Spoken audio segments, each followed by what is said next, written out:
Hello, everybody. This is a quick background on the stoichiometry and solutions lab that we're doing tomorrow. And so we haven't really talked about the question that we're trying to figure out, and they give you some information on that. I think drinking water is the most common in AP chemistry when they're talking about stoichiometry of solutions. They're talking about water. They're talking about what kind of impurities are in there, and usually that's some sort of metals. And as we have been learning about the stoichiometry of solutions, we have been learning about precipitation equations and ways to remove those impurities. But they are dissolved in water. They are aqueous. Most of them, they get into the water and they're floating around as ions. Ions are, of course, electrolytes. They can conduct current. They're passing of the electrons, passing of the charge, and using this method with the conductivity tester, you can see, and I say "see" in quotations, air quotes, that as the graph, the conductivity measures the amount of ions in solution. And so for this example, we're just going to use simple acid-base titration. And a titration is a method by which you add a little bit of one substance to another to get to an endpoint of a reaction. So this is simple. We're not actually getting a solid out of this, but when an acid and a base react, you get a salt plus water. And when you get the water, that means you're reducing the amount of ions in the solution, which reduces the conductivity until you get to the endpoint. Once you get past the endpoint, then you are adding more of in this case, the base, and so you're adding ions to the water, and so the conductivity goes up.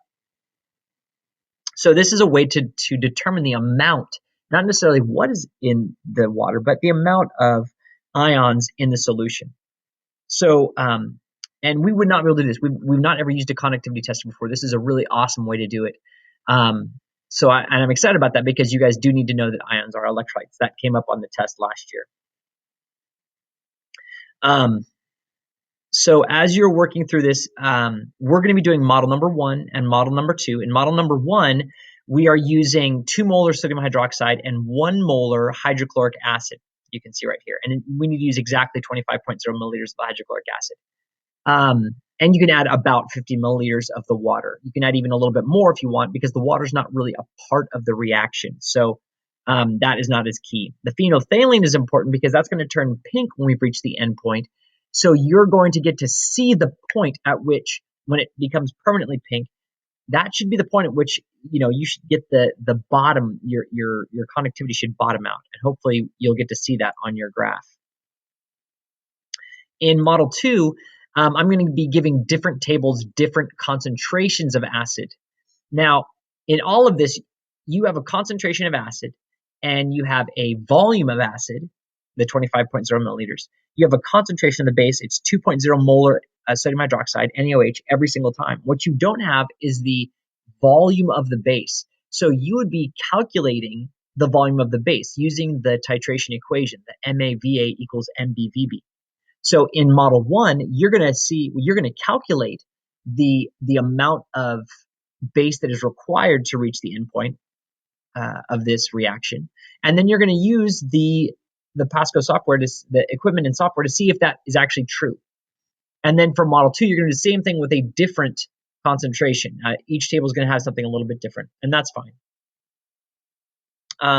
I'm going to have access to more Chromebooks tomorrow because, very exciting, Science got their own Chrome cart. So I might be able to get some more out there. And we might be able to, I don't know if we're going to need them necessarily, but we could have a second Chromebook for each lab group in order to create a Google Doc that we can get all of our data in for each of the labs. So maybe I might create that, and just for entering in that information, because that's important. Remember, we're one large lab group with lots of little different parts doing different parts of the lab to share information that we can hopefully be learning from each other. The last part, the applying your knowledge, we're going to skip that one. There's so much going on tomorrow, and you guys are new to the conductivity tester. Let's just not do the applying your knowledge one this time. I know we haven't done it before either. We're going to get there. I think it's important to applying what you're learning. It's a synthesis part of this. There's a thermochemistry element in model 2 because an acid-base reaction is exothermic, so the temperature is going to go up. So you're going to get a reading on that, which will be kind of interesting. You need to know about stoichiometry, stoichiometric calculations, which you do, net ionic equations of acid-base reactions. And I haven't told you about that, but I think you can figure that out, which will be good. And limiting reactants, which you guys are very familiar with. So I'm kind of scrolling through this quickly. This is the teacher resources one. Oh, these are all the answers, but I don't want to show you all that. Again, to review, we're doing this to be able to identify the quantity of ions in solution. We're doing that via a conductivity sensor, which allows us to determine the amount of ions in solution. Because the more ions, the more conductivity, because ions are electrolytes, which means they conduct current. We are trying to confirm our calculations because otherwise we wouldn't be able to get to see it. That's what's so nice about Pasco equipment, is that we can see there's a graphical representation of this. And actually this might be pretty quick again. So I'm kind of excited about that. I'm going to make more sodium hydroxide and some more acid so that if we need to run this several times for our guests, we can do that and they can see it. Please feel free to ask me as many questions as you need to. There's another gentleman from Pasco, my friend, Mr. Loschiavo. He used to be an AP chemistry teacher in New Jersey, very intelligent, very smart. He and Mr. Fieldhouse, Ron Fieldhouse and Tom Loschiavo work at Pasco. Ron can't make it this time, but Tom can, Loschiavo. And so he'll be able to answer any questions, probably and more. He has a lot more experience with AP than I do. So this would be very exciting. But if you're at all uncomfortable, please let me know.